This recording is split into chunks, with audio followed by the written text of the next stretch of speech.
L'Hebdo-Copro, Isabelle Dahan, fondatrice de monimmeuble.com, mon-immeuble.com. L'information et les services de la copropriété. Un grand bonjour à tous les auditeurs et auditrices de Radio Imo. L'association Qualitel pour la qualité du logement vient de publier un dossier très instructif sur la qualité de l'air intérieur. Alors que nous passons 80% de notre temps dans un espace clos, dans le logement, les transports ou le bureau, la qualité de l'air intérieur est un sujet peu connu du grand public et loin des préoccupations principales liées au logement. Saviez-vous que l'air intérieur peut être plus pollué que celui de l'extérieur ? Nous sommes exposés à de multiples polluants présents dans l'air intérieur, des composés que l'on ne perçoit pas nécessairement, mais qui vont affecter notre confort, voire notre santé.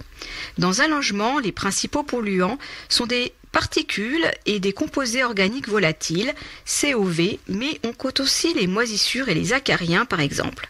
La pollution provient de l'air extérieur, des polluants liés aux bâtiments, aux équipements et matériaux utilisés dans les logements, mais elle peut aussi dépendre de nos comportements. Ces différents polluants ont des effets sur la santé. Il est donc essentiel d'en comprendre les causes pour limiter leur présence et préserver ainsi le confort et la qualité de vie chez soi.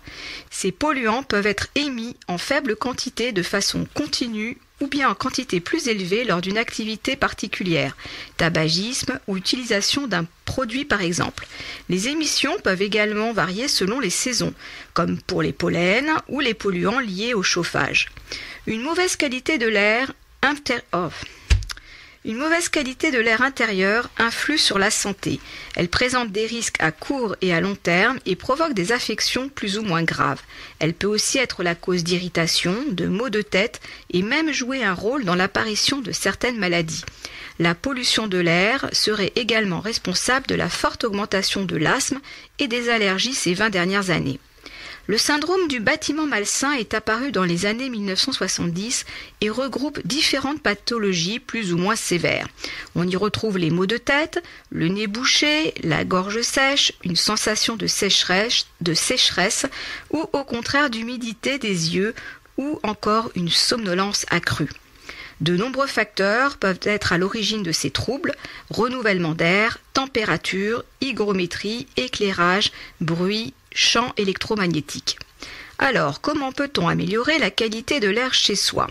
Pour éviter la présence de polluants, il est indispensable d'assurer un bon renouvellement d'air grâce à une ventilation adaptée à la taille du logement et en bon état de marche.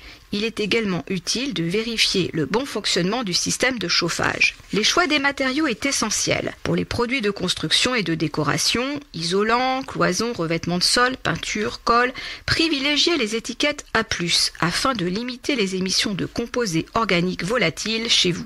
En complément de cet étiquetage sanitaire mis en place en France, certains labels représentent des repères pour bien choisir. Emicode pour les colles, GUT pour les moquettes, Ange bleu pour les revêtements de sol et muraux. Lors de travaux de nettoyage ou de remplacement de matériaux, il est important de minimiser la production dans l'air ambiant de poussière grâce à une aération renforcée. Si vous changez vos revêtements de sol, faites attention à ne pas boucher l'espace sous les portes qui permet à l'air de circuler dans tout le logement.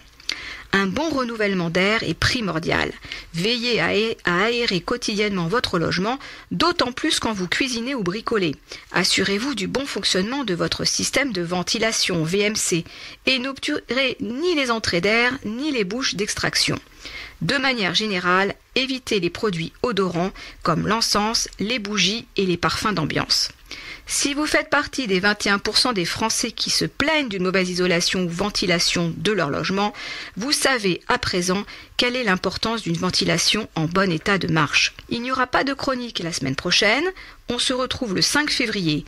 N'oubliez pas de réserver votre place pour participer au 6e Forum parisien de l'éco-rénovation, organisé par l'Agence parisienne du climat et la ville de Paris, le 31 janvier de 9h à 21h à l'hôtel de ville. Mon immeuble sera présent, vous nous trouverez sur le stand 19.